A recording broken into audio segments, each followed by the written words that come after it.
샬롬 샬롬 샬롬 샬롬 샬롬. 하나님 사랑합니다. 여러분 주 안에서 사랑합니다. 예, 오늘 욥기 40장 하나님이 두 번째 말씀하시는 여러분들, 예, 저도 궁금했었어요. 사실 폐해 못 이걸 욥기를 전에도 봤는데도 보면서 뭘까 지금으로 보면 용 뭐 이런 그러한 아주 무엇도 당할 수 없는 그런 존재, 그건 사단이겠죠. 예, 우리 40장 전체적인 부분 한번 중요한 부분 잠깐 보고 갑니다. 말씀이 오늘 짧기 때문에 8절 봅니다. 내가 내 공의를 부인하려느냐, 내 의를 세우려고 나를 악하다 하겠느냐라고 말씀합니다. 하나님보다 자신을 의롭다고 여기는 욥 교만이죠. 하나님께서 고치십니다. 지적해 주시죠. 네. 여기 17장 2절에 보면 나의 정당함을 물리치신 하나님, 나의 영혼을 괴롭게 하신 전능자의 사심을 두고 맹세한다, 이렇게 얘기합니다. 32장 2절에도 욥이 하나님보다 자기가 의롭다 하며 이렇게 기막힌 이야기를 하죠. 이 이야기는 저도 이거 읽으면서 어떻게 하나님보다 내가 더 의로울까, 아무리 의롭게 의인처럼 살았다 할지라도, 그죠? 34장 5절입니다. 욥기 34장 5절. 욥이 말하기를 내가 의로우나 하나님이 내 의를 부인하셨고, 아주 심히 그냥 지금 화가 잔뜩 났어요. 그죠? 35장 이제도 그대는 그대의 의가 하나님께로부터 나왔다라는 말이냐. 예, 이렇게 증거되어 있습니다. 교만한 자를 발견하여 모두 낮추십니다. 40장 1절에 보면 나타나 있죠. 11절이죠. 11절에 보면 너를 넘치는 노를 비우고 교만한 자를 발견하여 모두 낮춘다. 하나님만이 모든 교만한 자를 발견하여 낮추실 수 있죠. 이와 같이 하나님만이 하실 수 있는 일을 욥이 욥에게 행하라고 하신 것은 그의 어리석음을 책망하기 위함이다. 하나님께서는 그 거꾸로 반문을 하시기도 합니다. 잠언 15장 25절입니다. 야훼는 교만한 자의 집을 허시고 과부의 지배를 정하시느니라. 잠언 18장 12절입니다. 사람의 마음의 교만은 멸망의 선봉이요. 여러분 잘 아시죠? 예, 교만하면 어떻게 돼요? 멸망의 선봉이요, 넘어짐의 앞잡이다 말씀합니다. 잠언 29장 23절에 사람이 교만하면 낮아지게 되겠고 마음이 겸손하면 영예를 얻으리라. 아멘.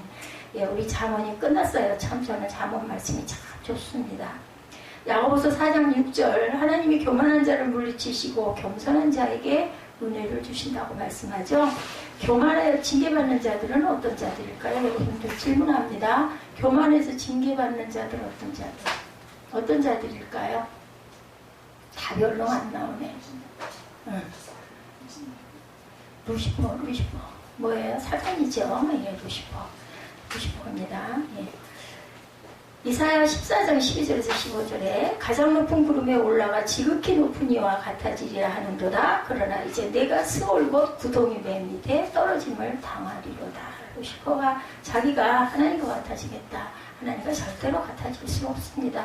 사단도 누가 다스리세요? 하나님께서 다스리세요. 근데 세상을 아담과 하와가 선악과를 따먹는 바람에 세상이 사단의 세상이 됐어요. 그래서 사단이 땅에서 다스린다고 하지만 하늘에서 이 욥도 하나님께서 그 사단에게 그래 네가 한번 해봐. 욥은 절대로 그럴 리가 없어. 이렇게 함으로 하나님이 보호하고 계시고 생명은 건드리지 말라고 말씀을 하셨죠. 그렇기 때문에 여러분들 생명은 어디에? 하나님께 속했습니다. 잊지 마시기 바랍니다. 아담과 하와 창세기 33장 5절이죠. 너희가 그것을 먹는 날에는 너희 눈이 밝아서 하나님과 같이 되어 선악을 알 줄 하나님이 하셨다. 그걸 안 먹었더라면 악이 뭔지를 몰랐을 텐데 그냥 그걸 먹어버리는 바람에 우리가 이제 생명이 유한해지게 무한했던 생명이 우시아 역대하 26장 16절에서 23절입니다. 그가 강성하여짐에 그의 마음이 교만하여 악을 행하여 그의 하나님 야훼께 범죄하되 곧 야훼 성전에 들어가서 향단에 분향하려 했어요. 이러면 안 되죠. 각자의 직분이 있습니다. 히스기야 역대하 32장 25절 히스기야가 마음이 교만하여 그 받은 은혜를 보답하지 아니하였다라고 말합니다. 진노가 그와 유다와 예루살렘에 내리게 되었다. 느부갓네살 왕 다니엘 5장 18절에서 21절 그가 마음이 높아지며 뜻이 완악하여 교만을 행함으로 그의 왕위가 폐한바되며 그의 영광을 빼앗겼다. 이 사람 말고 또 누가 있어요? 기억나죠? 느부갓네살 말고 하나님이 폐함받은 사람 누구예요? 사울왕이죠. 예. 악인에 대해서 40장 12절입니다. 율법을 버린 자들이죠. 야훼를 경외하지 않는 자가 악인입니다. 시편 119편 53절 말씀 잘 아시는 말씀이죠. 주의 율법을 버린 악인들. 느헤미야 1장 7절 주를 향하여 크게 악을 행하여 계명과 율례와 규례를 지키지 아니하였나이다. 예레미야 2장 19절 나를 경외함이 없는 것이 악이라고 말씀합니다. 악인이 받는 형벌 여러분들 뭐 잘 아시겠지만 말라기 3장 18절에서 4장 1절까지 보면 보라 용광로 불같은 날이 이르리니 교만한 자와 악을 행하는 자는 다 지푸라기 같을 것이 어떻게 돼요? 타죠. 짚은 그죠? 마태복음 13장 49절에서 50절입니다. 의인 중에서 악인을 갈라내어 풀무불에 던져 넣으리니 거기서 울며 이를 갈리라. 아니 풀무불에 던져놓으면 어떻게 되겠어요? 타서 죽죠. 근데 여기서 이를 간대요. 왜 안 죽어요? 타서 정말 빨리 돌아갔으면 좋겠는데 죽지도 않아요. 그러니 얼마나 고통스럽겠습니까? 절대로 잊지 마시는 저와 여러분들 되시기를 주님의 이름으로 축복합니다. 자, 전능자와 다투겠느냐라고 이야기를 하죠. 여호와께서 욥에게 말씀을 합니다. 전능자와 다투겠느냐. 제가 1장이 어디로 갔어요? 이건 1장을 봤는데 1장이 어디로 갔습니다. 네, 그냥 갑니다. 하나님의 주권과 은혜의 세계 깨닫게 하셨어요. 그죠? 의로운 자에게 고난을 주시는 사람과 공의의 하나님을 깨닫게 하셨고 전능자와 다투겠느냐라고 말씀을 했는데 여호와께서 욥에게 일러가라서 1, 2절이죠. 예, 트집 잡는 자가 전능자와 다투겠느냐 하나님을 탓하는 자는 대답해라. 하나님은 지금까지 욥이 무지한 말로 하나님을 생각을 어둡게 한다고 말씀했어요. 하나님은 당신의 전능하심을 알게 하심으로 욥의 무지함을 깨우쳐 주십니다. 우리가 고난과 환난을 당할 때 야고보 사도가 말씀하죠. 예, 고난이 너에게 유익이라. 그 유익이라는 것은 제가 이제 실제 경험을 해보니까 제가 고통이 있고 아픔이 있고 불편함이 있다 보니까 예, 하나님을 더 많이 깨달아 알게 되고 하나님의 섭리를 이제 어슴푸레하게 그죠? 거울 속에 보는 어떤 흐린 그 옛날 거울은 청동으로 만들어가지고 지금처럼 이렇게 확 비치진 않아요. 그림자 비슷하게 희끄무리하게 보이죠? 예, 이런 식의 흐미하게나마 하나님의 섭리가 여기 계셨구나. 제 지나온 날들 그리고 지금 뭐 앞으로는 하나님이 하실 일이시고 그죠? 이런 게 보입니다. 하나님은 욥에게 트집 잡는 자 하나님을 탓하는 자다 이렇게 말씀하죠. 욥은 자신의 의의를 주장하다 하나님을 불의하다고까지 우리 원망할 때 그러잖아요. 그죠? 하나님이 사자와 같이 잔인하다고 합니다. 폭군과 같이 폭행한다. 오죽이나면 이렇게도 얘기합니다. 하나님은 욥에게 네가 전능자와 다툴래? 네가 다퉈가지고 이길 것 같아? 라고 거꾸로 물어봐요. 너 나랑 다툴 거야? 피조물이 창조주와 다투겠느냐? 예, 아니죠. 말도 안 되죠. 무지하고 무능한 인간이 전능하신 하나님과 다투겠느냐? 하나님은 당신을 탓하는 욥에게 너 한번 대답해봐라 말하죠.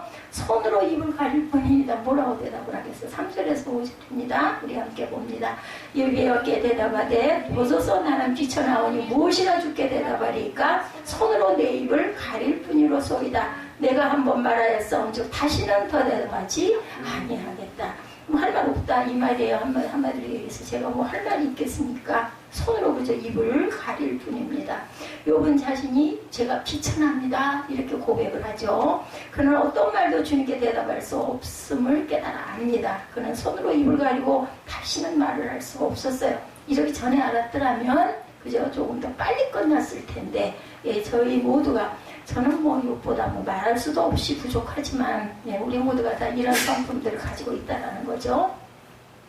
무엇이 욥을 이렇게 겸손하게 했을까요, 여러분들? 전지전능하신 창조주 하나님의 음성을 들었기 때문이에요. 음성을 어떤 방법으로 들으세요, 여러분들? 제가 한번 좀 여쭤볼까요? 예지야, 하나님의 음성 어떤 방법으로 들어? 예지는? 기도할 때 어떻게 마음에? 얘야, 예지야, 내가 여기 있노라 이렇게 말씀하시나? 아니면 어떻게? 마음으로, 그치? 그런 마음으로 이렇게 말씀하시는구나. 자, 그렇게 들려요. 또 한번 여쭤볼까요? 바울 전사님은 어떨 때 하나님의 음성 들으세요? 말씀 볼 때요. 말씀 볼 때요. 저는 주로 찬양할 저는 우리 그 찬양 시간이 너무 좋아요. 찬양 경배 시간이. 여러분들 어떻게 저를 바라보시는지 모르겠지만 저는 찬양 속에서 하나님의 음성을 듣고, 물론 기도할 때도 아니면 그냥 묵상할 때도, 저는 말씀 볼 때보다 말씀 이제 생각이 나죠. 뭐 장절을 다는 모르지만 말씀을 문득문득 이제 이 안에 고여 있는 것들. 우리 또 에스 선생님도 안 물어보는데, 에스 선생님 어떨 때? 찬양할 때. 그래서 에스 선생님하고 저하고는 그런 코드가 맞아요. 그래서 찬양으로 굉장히 은혜를 받습니다. 창조주 하나님의 음성을 우리가 들을 줄 알아야 되겠다. 거룩한 하나님 앞에서 우리를 발견할 줄 알아야 되겠다. 그러면 나는 미천한 자다. 이렇게 고백할 수밖에 없어요. 미천한 자 당연하죠. 피조물인데 하나님이 지으셨는데, 그죠? 죄인임을 고백하고 하나님 앞에서 자신의 의를 절대로 주장할 수 없어요. 깨달아 알게 되면 지금까지 굉장히 의롭다 여기며 살았어요. 그다 의로운 자는 한 사람도 없죠. 어떻게 여기며 칭함을 받은 마음으로 살았겠죠. 사람들의 인정과 칭찬을 받았어요. 그죠? 정말 욥은 1장에 보면요, 정말 대단하게 정말 나그네를 그냥 보내는 적이 한 번도 없을 정도로 어렵고 가난한 의인과 고아와, 또 아니 고아와 과부와 이런 사람들을 대접을 했고, 항상 뭐 아이를 생일 때마다 그렇게 잔치를 열면서 하나님께 제단을 쌓을 정도로 아주 그렇게 열심히 생일 나이 때마다, 그죠? 제 생일이 주일이더라고요. 너무 감사하게. 여러분들 기도해 주시기 바랍니다. 하나님이 하루아침에 그의 가진 것을 다 가져가셔 버렸어. 그러다 보니까 막 비난을 받는 사람이 됐어요. 얼마나 못되게 굴었으면 겉으로 뭐 의로운 척했지, 겉으로만 선한 척했지, 저 못된 죄를 졌기 때문에 우리가 그럴 때가 참 많죠, 그죠? 그러니까 저렇게 벌을 받았지, 쉽게 얘기를 해서 이렇게 비난을 받습니다. 가장 절친했던 친구 3명에게도 그렇게 비난을 받죠. 얼마나 고통스럽고 얼마나 상처를 받았겠습니까? 남들이 그러는 거 그럴 수 있어. 근데 내 절친한, 우리가 뭐 요즘 얘기로 절친, 아니면 내 가족, 내 부모, 내 형제 자매가 나를 막 그렇게 공격하면 더 아프죠. 내가 믿었던 사람이 나를 그렇게 편들어주고 위로해주지 않고 다독거려주지 않으면 더 아픕니다. 그래서 하나님께 불평을 하게 됐어요. 욥의 문제, 그것은 지금까지 그가 선을 행한 것도 하나님의 은혜에서 나왔다는 걸 모르는 거예요. 내가 이렇게 선을 행했네, 내가 이렇게 좋은 일을 많이 했는데, 근데 그 모든 것이 누가 주셔서? 하나님이 주셔서 그걸 나눈 것 뿐이죠. 근데 뭐 욥보다 못한 사람이 얼마나 많습니까? 저부터도 욥보다 못하죠. 가진 거 가지고 내가 막 내 거 다 자랑하기가 쉽습니다. 근데 이거를 욥도 깨닫지를 못했는데, 하나님이 주셨기 때문에 내가 베풀 수도 있었구나라는 걸 깨달았다는 거죠. 처음 제나를 만났을 때 하나님이 모든 것을 주셨으니 하나님이 가져간다 고백도 했었어요. 그죠? 주신 이도 하나님이시고 거두신 이도 하나님이시고 내 생명도 하나님이 주셨으니 나를 데려가셔도 뭐 그거 당연하다 이렇게까지 했어요. 그는 하나님의 절대 주권을 인정했었습니다. 근데 고난이 너무 심하니까, 고통이 너무 심하니까, 저도 그럴 때가 있는데요. 아이고 좀 얼른 좀 데려가시지. 정말 너무 힘듭니다. 어떻게 할 바를 모르겠습니다. 정말 아직은 자존심이 남아있어서 이렇게 꼬부리고 돌아다니는 거 정말 싫은데, 제 또 성격 자체에도 그런 게 너무 강하죠. 반드시 젊은 때도 아주 똑바로 앞을 보고 가지만 두리번거리고 가거나 흐느적거리고 가거나 이런 걸 정말 싫어했던 전데, 이게 몸이 말을 듣지를 않으니까, 똑바로 서지를 못하니까 어를 걷는 게 싫어요. 이제는 남에게 보여지는 부분이기 때문에 어쩔 수 없이 갈 때는 뭐 남보다 2-3배 빨리 막 거의 뛰다시피 가죠. 말은 그렇게 했지만 깊은 마음속에 은혜의 세계를 온전하게 몰랐다는 거예요. 어떻게? 하나님의 생각과 하나님의 뜻을, 하나님의 깊이를 우리 인간은 절대로 알 수가 없다는 거죠. 하나님이 그 뜻과 깊이와 높이는 너무 깊고 너무 높기 때문에, 이사야 말씀에도 증거하고 있죠. 55장에도 자기 의의가 또한 있었습니다. 자신이 잘나서 의롭게 됐다라는 생각이 나도 모르게.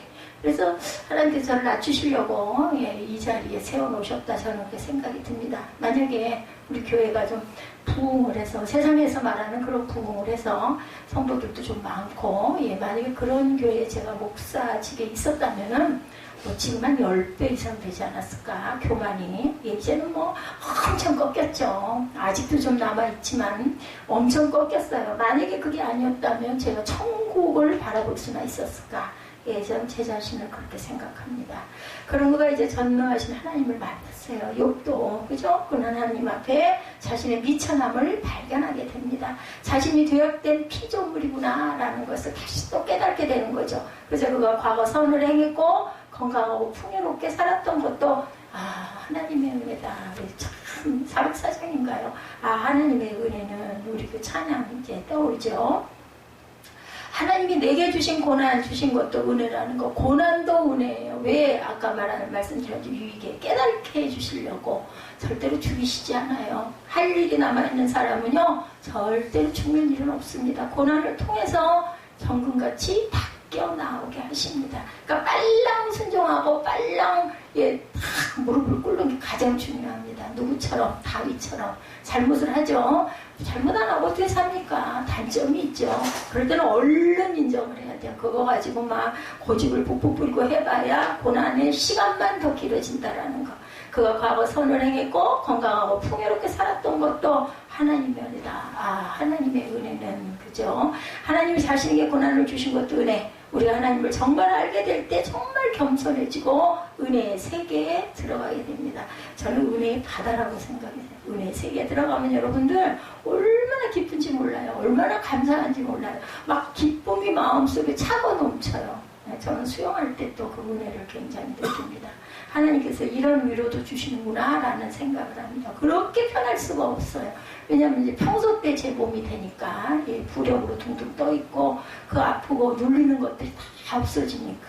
그리고 제가 늘 에서전서 저를 보고 막 웃지만 그 천정의 무늬의 색깔이 하늘이 느껴져요. 흰색과 하늘색, 하늘에 구름이 떠있는 것 같은 그런 마음이 저는 들기 때문에 거기를 바라보면서 하염없이 제 소원을, 제 마음을, 제 기쁨을, 제 기도를 하나님께 아뢰는 시간이 그 시간이기도 합니다. 바울은 빛으로 오신 예수 그리스도를 만나죠. 그죠? 다메섹 전쟁에서. 그때 하나님 앞에서 내가 얼마나 큰 죄인인가를 이게 건지신 거예요. 바울을 만약에 내버려뒀더라면 천국을 알았겠습니까? 천국을 갔겠습니까? 할 수 없는데 그러니까 악인들이 잘 되는 거 여러분들 너무 좋아하지 마세요. 어떻게 저렇게 복을 받아가지고 무슨 복에 저렇게 잘 살고 못된 짓은 더 많이 하면서 어떻게 저래. 하늘도 무심하시지. 우리 쉬운 얘기로 그런 얘기 많이 하지만 이런 사람들은 잘 살죠. 떵떵거리고 살겠죠. 살아봐야 얼마나 살겠어요. 뭐 100년을 살겠어요? 그죠? 요즘 100세 시대라고 해도 그 말은 옛날부터 나왔으니까 5, 60, 6, 70 많이. 예전에는 또 생명도 굉장히 짧아서 한갑이 되면 막 잔치를 한 게 그런 거예요. 한갑까지 갈 정도로 살았으면 정말 축복이다 생각하고 한갑잔치 요즘에는 안 하죠. 거의 칠순잔치들도 잘 안 합니다. 왜 100세 시대가 됐으니까. 하나님 앞에서 내가 정말 큰 죄인이다라고 느끼게 해주시는 회초리가 우리를 구원해 주시는 회초리라는 걸 잊지 마시기 바랍니다. 그는 자신에게 있는 모든 것이 하나님의 은혜입니다 라고 드디어 비로소 고백을 하게 되죠. 은혜를 아는 비결은 하나님을 아는 겁니다. 제가 왜 여러분들에게 찬양을 보통 교회들보다 저희 교회의 찬양이 좀 길어요. 그죠? 왜 자꾸 드리는가 하면 찬양 가사 속에서라도 하나님을 좀 발견했으면, 아니면 곡조에서라도 뭔가 좀 가슴에 뭉클 와닿는 게 좀 있었으면, 뭐 말씀은 너무 구체하고 고루해서 뭐가 뭔지도 모르겠고 읽고 싶지도 않고 지루할 수도 있고, 뭐 설교도 뭐 맨날 하는 똑같은 소리 같아서 싫다 하더라도 그래도 찬양은 가사를 통해서, 곡을 통해서 좀 뭔가 느끼라고 제가 아들에게 꼭 요절을 하나씩 써라, 요절을 하나씩 써라 해도 말을 잘 안 들어요. 그리고 그냥 자기 할 말만 하고 날짜고 이름은 그래도 이제 훈련이 돼서 씁니다. 문득 어저께 2절 말씀을, 기도서 2절 말씀을 썼는데 그 첫 자가 영생이더라고요. 그래서 네가 생명을 귀하게 여기는, 뭐 제 감동이에요. 본인은 그랬는지 짧아서 썼는지는 알 수 없겠지만 그렇게라도 끈질기게 살아있는 동안 제가 이제 돌아가면 또 하늘에서 기도하겠지만 누군가의 영향을 또 받겠죠. 여러분들 고백이 굉장히 중요합니다. 입술의 시인이 여러분들에게, 제가 아까 마지막에 그랬죠? 믿음의 분량만큼 응답하실 줄 믿습니다. 아픈 소리 하는 거예요. 믿음의 분량만큼. 왜 나는 그렇게 기도하는데 응답이 안 와요? 믿음의 분량이 아직 차지 않았기 때문에. 하나님이 너 더 많이 기도해라 라는 회초리라는 것을, 왜냐하면 나를 사랑하시기 때문에. 사랑입니다. 그거를 여러분들 아셨으면 좋겠어요. 옛말에 그런 말이 있어요. 우선 먹기는 꼬감이 달다고.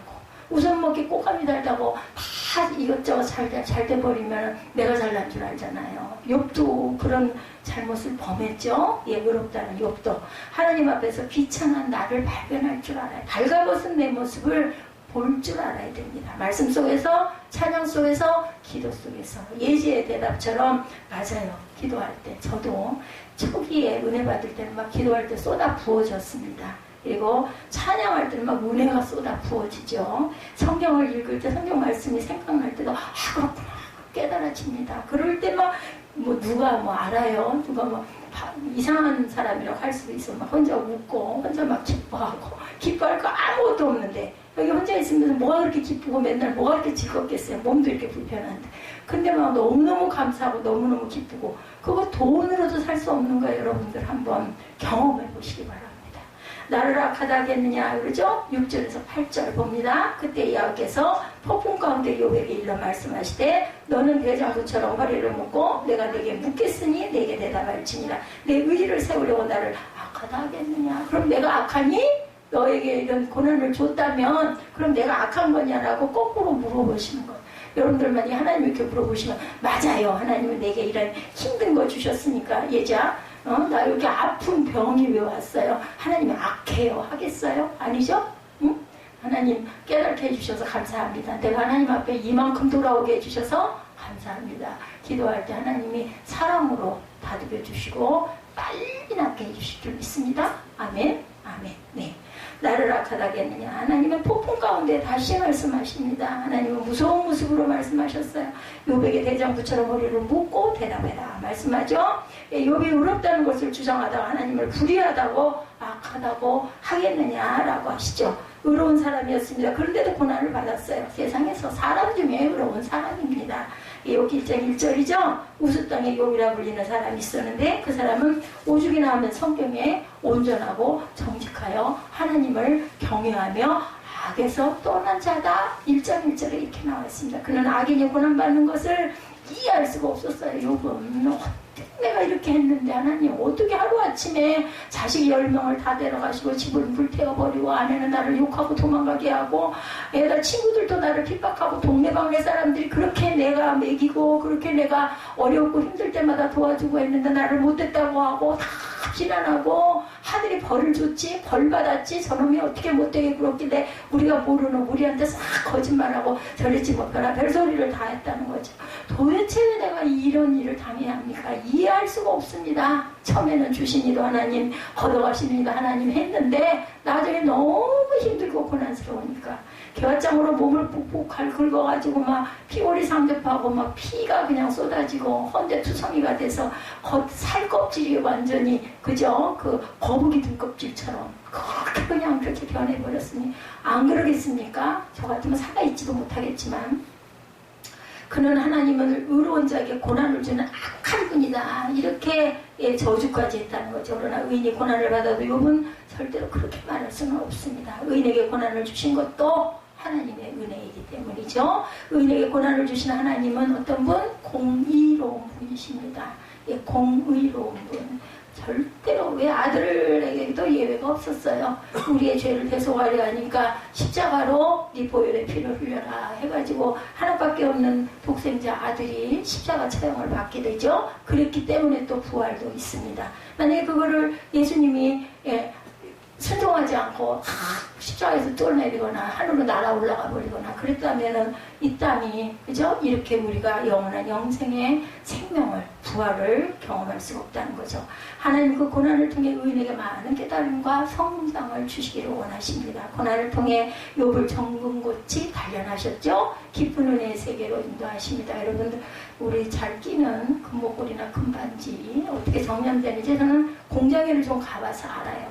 그 무서운 불빛 속에 막 번쩍번쩍하는 걸로 이게 금이 막 이렇게 물렁물렁해요. 이게 다듬어 이게 링에다 넣고 그래가지고 그 사이즈대로 반지를 만들어가지고 예, 정렬을 합니다. 금이 캔에서 나오면 불순똥이라고 그러죠. 그래서 99%, 14%, 18K 이게 그게 그 순금의 함량을 얘기를 해요. 99% 금이라고 우리 순금 반지. 그거는 1%는 불순물이 있다라는 뜻이에요. 그리고 18K가 아마 75%일 겁니다. 25% 정도가 불순물이 섞여 있다. 거기는 뭐 은이나 아연이나 뭐 여러 가지 것들이 그것이 뭐가 섞여 있는지에 따라 뭐 구리가 많이 섞여 있으면 18K 금이 약간 붉은 빛이 돌고 아니 그 반대 아연이나 흰색에 뭐 불순물이 섞여 있으면 색깔이 좀 흐린 색깔이 되고 그래서 금처럼 똑같지는 않죠. 18금이나 14K가 예 그렇게 달라집니다. 섞이니까. 그럼 우리는 뭘로 섞여야 될까요? 우리 자신과 플러스 예수 그리스도. 아멘. 예 그랬을 때 하나님 보시기에 예쁜 모습이 된다. 우리 속에 있는 더러운 거, 악한 거, 추한 거, 예 사단을 몰아내야 됩니다. 사단 여러분들 아시죠? 남을 욕하거나 남을 비방하거나 아니면 내가 잘났다고 교만하거나 이 모든 것들입니다. 그를 통해서 많은 사람을 위로하죠. 그리스도의 예표로 삼았어요. 그래서 고난을 통해서 욥이 이렇게 정년되고 정금같이 나오다 보니까 또 누가 예수님의 예포예요? 아브라함. 또 누가 다윗. 뭐 이런 사람들. 예, 하나님의 의를 드러냈던 의인들. 예, 예수님도 의인으로 고난을 받으시죠? 예수님은 하나님을 불의하다고 하지 않으셨어요. 예수님은 끝까지 내 뜻대로 마옵시고 하나님의 뜻대로 하시옵소서 하고 끝까지 누구를 위해서 우리를 위해서 그들을 예, 십자가에 못 박히게 한 그들도 모르고 하는 거니 그들을 용서해달라고 기도합니다. 이런 기도도 누가 했어요? 생각나십니까? 누가 또 했죠? 스데반이죠? 그죠? 예, 그들의 죄를 그들에게 돌리지 마옵소서 하고 외치고 갑니다. 이제 이런 것들이 우리 에스더전도사처럼 이런 것들이 예, 내 안에 녹아 있는 거예요. 하나님의 말씀이 뭐 몇 장 몇 장까지 우리 정바울 전사 같은 경우는 뭐 많은 것들 많이 외우고 계시겠지만 우리는 그렇지 못하지만 마음밭에 녹죠. 말씀을 통해서 예배를 통해서 아니면 찬양을 통해서 우리 찬양하다 보면 아까도 우리 찬양하면서 은혜 받았지만 뭐예요? 전부 성경 말씀이에요. 그걸 갖다 곡을 붙여가지고 가사를 다듬어가지고 만든 게 우리 찬양입니다. 찬양도 말씀입니다. 그 속에서 우리는 멜로디 속에서 내가 입술로 고백하면서 막 은혜를 받는 거죠. 고난을 통해서 자신을 그리스도로 높이시는 하나님을 알았어요. 스스로 구원할 수 없다는 것을 깨달은 욥입니다. 9절에서 13절 봅니다. 내가 하나님처럼 능력이 있느냐 하나님처럼 천둥 소리를 내겠느냐 너는 위엄과 존귀로 단장하며 영광과 영화를 입을지니라. 너는 넘치는 노를 비우고 교만한 자를 발견하여 모두 낮추되 모든 교만한 자를 발견하여 낮아지게 하며 악인을 그들의 처소에서 짓밟을지니라. 그들을 함께 진토에 묻고 그들의 얼굴을 싸서 은밀한 곳에 둘지라. 그리하면 내 오른손이 너를 구원할 수 있다고 내가 인정하겠다. 네가 이런 것들을 이렇게 할 수 있고 하게 되면 내가 너를 구원할 오른손이 너를 구원할 수 있다라고 인정하겠다. 할 수 있겠습니까? 예, 못하죠. 야훼는 욥의 팔이 하나님의 팔만큼 힘이 있느냐라고 물으십니다. 내가 하나님처럼 천둥 소리를 같은 우렁찬 소리를 낼 수 있느냐? 천둥과 번개를 치게 할 수 있느냐? 예를 들면 절대로 할 수 없죠. 어디 한번 유형과 종기를 갖추고 영광과 영화를 갖춰봐. 얼마나 할 수 있겠니? 교만한 자들을 노려보고 욥의 끓어오르는 분노를 그들에게 쏟아내고 그들의 기백을 꺾어봐. 얼마나 할 수 있겠니? 모든 교만한 자를 살펴 그들을 비천하게 하고 악한 자들을 그 선 있는 자리에서 짓밟아 땅에 묻어봐라. 너 그거 할 수 있겠니? 모두 얼굴을 천으로 감아서 무덤에 뉘어봐라 라고 얘기하시는 거예요. 이 내용이. 욥은 하나님처럼 능력 절대 없죠. 욥은 능력이 없고 자신을 위엄과 존귀로 단장하고 영화와 영광을 입을 수도 없는 존재입니다. 욥이 누구예요? 우리 모두입니다. 하나님처럼 영광스럽게 되어서 교만한 자 악인을 절대로 심판할 수 있는 심판의 권한, 심판의 주권 없습니다. 그렇기 때문에 우리는 누구를 판단해서는 안 됩니다. 그것은 누구에게? 하나님께. 누가 그랬어요? 다윗이 그랬죠?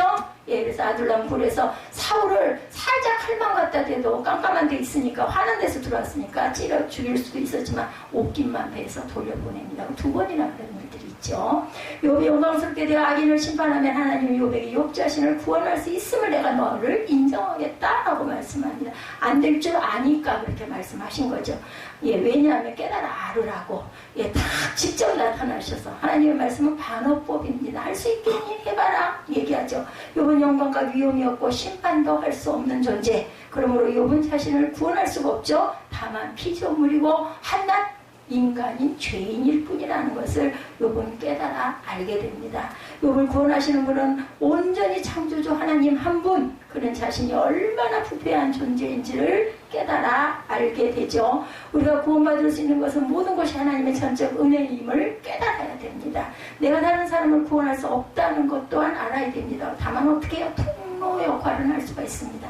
누가? 하나님이 맡기셔서. 그죠? 우리가 구원의 길로 내 이웃을, 내 가족을, 내 자녀를 인도해 가야 됩니다. 아까 제가 전도에 대해서 일부 예배 때 말씀드렸어요. 전도는 예수 믿으세요. 우리 교회 오세요. 이것만이 전도는 아니고 그것도 뭐 일부분일 수는 있지만 나를 통해서 하나님의 모습, 예수님의 모습을 증거하는 삶을, 그래서 뭐 삶으로 드리는 예배 이런 얘기 있죠. 예, 그런 모습들을 통해서 저 사람 정말 예수 믿기 좀 다르네. 나도 그 교회 예수님 한번 만나보고 기도 한번 해봐야 되겠네. 이런 마음이 들게 하는 거.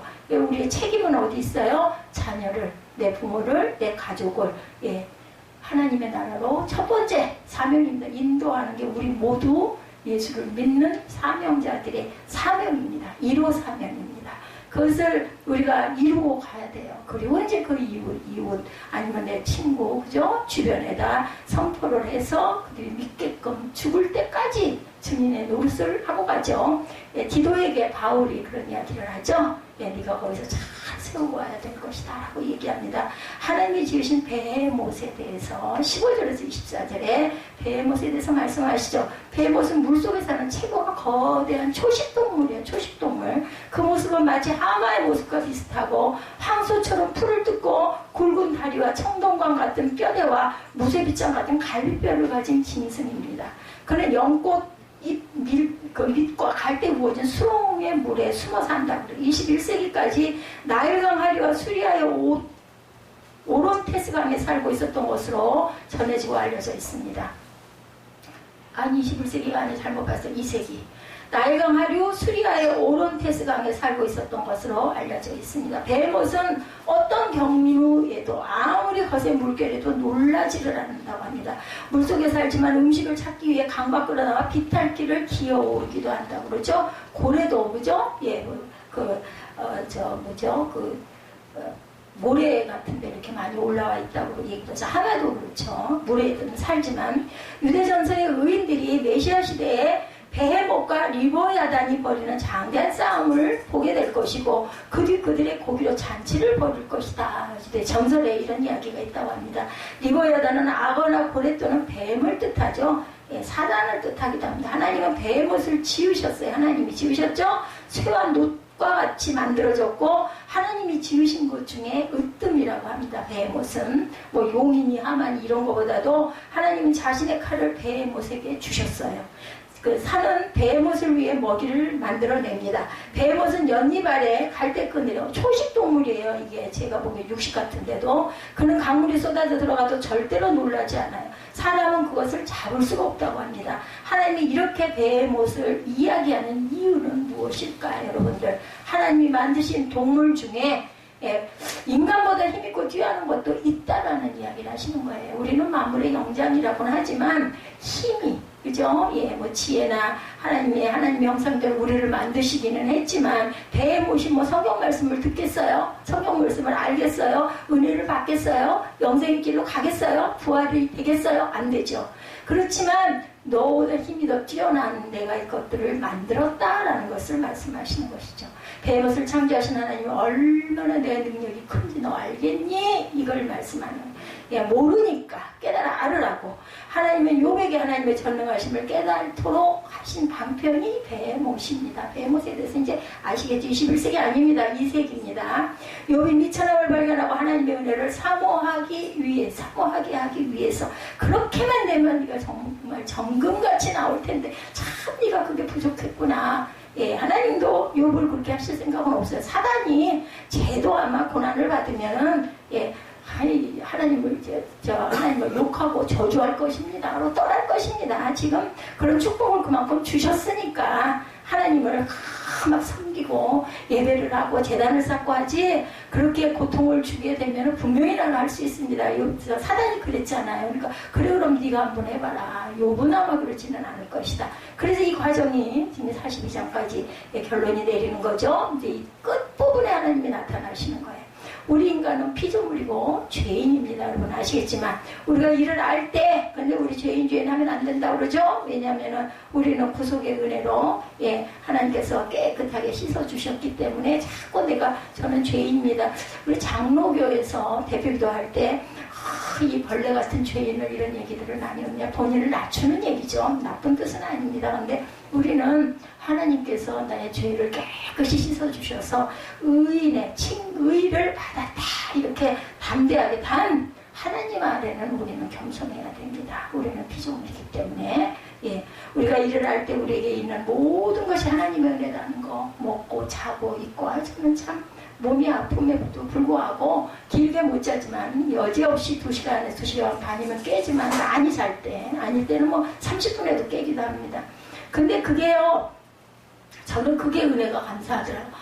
아주 숙면을 해요. 2시간을 자도 딱 눈 뜨면요, 어디서 힘이 생기는지 그냥 죽을 것 같았다가도 힘이 바짝 생겨요. 눈도 떠지고. 그냥 얼마나 감사해요. 그리고 잠들 때 막 고통스럽거나 아파가지고, 저처럼 이렇게 요추에 문제가 있는 사람들은 신경을 눌러서 아파서 잠을 못 이룬다고 그래요. 반드시 누워도 아프고 옆으로 누워도 아프고 막 엎드려서들 자고, 뭐 엎드리면 또 안 저리겠어요. 저도 침을 맞을 때 엎드려서 침을 맞는데 아주 힘들어요. 그 침 맞으면서 엎드려 있는 자세 자체가 무릎이 눌리면 막 쥐가 나고, 그죠? 괴고 아픕니다. 어떻게 할 수 없다고 그래요. 근데 저는 그렇진 않습니다. 반드시 펴고 좀 상체를 좀 이렇게 높여서, 제가 항상 윗부분을 이렇게 높여놓죠. 병원에 가면 침대 이렇게 높이듯이 그렇게 있으면 여기가 이렇게 내려앉으니까 편해지죠. 하나님이 그것도 은혜구나. 내가 만약에 막 계속해서 신경이 아팠더라면 아마 못 살아 있을 것 같아요. 어떻게 살겠습니까? 그래서 그런 말 있죠. 매에는 장사가 없다. 아픈 곳에는 방법이 없다라는 거죠. 그리고 우리가 고통스럽고 병으로 인해 아플 때 그 정말 어렵습니다. 제가 어저께 집에를 정말 못 갈 걸 갔어요. 사무엘이 밖에서 전화를 해대고 불러가지고 어차피 가기도 해야 되고 저도 좀 씻고 싶기도 해서 어떻게 해가지고 애가 올라와서 함께 부축해줘서 갔습니다. 가가지고 이제 어떻게 대충 씻고 빨리 가야지 하는데 예지가 그 마음에 걸리더라고. 엉금엉금 기어 나와가지고 나를 쳐다봤던 그 모습이 마음에 걸려가지고 들어가가지고 예지를 봤는데 그냥 얼마나 울었는지 몰라요. 하나님이 들으셨을 것입니다. 우리가 선을 행하는 것도 은혜고, 제가 기도해 줄 수 있는 것도 은혜입니다. 제 마음에 그 마음에 감동이 온 것도 은혜입니다. 그래서 하나님께서는 눈물을 받으시죠. 어떤 의도적이거나 필요해서 할 수 없이 하는 게 아닌 전심을 하는 기도는 제가 잘나서가 아니라 누가 기도를 해도 하나님께서는 들으시고 받으실 줄로 믿습니다. 고난을 받는 것도 은혜고 축복을 받는 것도 은혜예요. 여러분들 살아있기 때문에 축복도 받는 겁니다. 그래서 그런 얘기를 하죠. 성경에도 있죠. 그 사자보다 살아있는 개가 더 복되다, 이런 이야기가 있습니다. 우리가 이런 은혜를 깨달아 알 때 하나님께 감사할 수가 있죠. 내가 어떤 상황이든지 왜 이렇게 어렵습니까? 왜 이렇게 가난합니까? 왜 이렇게 병은 낫질 않습니까? 그렇게 기도를 하는데도 이렇다 할지라도 그래도 이게 하나님 은혜구나 깨달아 알고, 이 아픔을 통해서, 이 고통을 통해서 내가 하나님을 만나니 얼마나 감사한가, 이런 마음이 저희들에게 들게 해주시는 하나님. 만약에 예수를 몰랐다면 어땠겠어요? 돈을 쓰고 별짓을 다 하죠. 어떤 여인도 그랬어요. 혈루병 12년 앓은 그 환자 여인도 있는 재산 다 갖다 버리고 별짓을 다 하죠. 했는데도 도저히 안 되니까 이제는 마지막으로 예수님 옷자락만 내가 만져도 내가 나을 것 같아. 그리고는 큰 애를 써가지고, 그때 그 부정한 여인들은 만지면 안 되거든요. 그렇게 만짐으로 인해 그리고 벌벌 떨면서 잡아가는 부분이 나오죠. 그랬을 때 네 믿음이 너를 구원했다. 가라 여인이여 평안할지어다 라고 말씀해 주시는 예수님의 사랑, 여러분들 그 옷자락을 부여잡으시기 바랍니다. 내가 사업에 문제가 있습니까? 아니면 고통 중에 아픔 중에 있습니까? 아니면은 사랑 관계에 있어서 내가 배신을 당했거나 그런 그 마음에 상처가 있습니까? 예수님의 옷자락을 우리 예제 이 말처럼 기도하면서 만나시고 붙드시고 이 예지가 정말 미랍기를 마치지 못할 것이다 라는 마음이 제게 왔었지만 그 믿음으로 인해서 하나님을 붙들고 또 나아갈 길이 있는 그 소망으로 인해서 예지가 승리를 했습니다. 그래서 일단 미랍기가 마쳐진 것 우리 예지에게 박수 한번 쳐줄까요? 정말 수고했다 애썼어. 우리는 이렇게 그냥 아이고 오늘도 갔다 왔네 그러고 하지만 본인은 얼마나 힘들었겠어요. 그 시간을 견디면서 참 고통스러웠을 텐데 하나님 예수님의 옷자락을 붙드는 마음으로 견뎠으리라고 믿습니다. 우리 결단 찬양하시고 축도로 예배를 마치도록 하고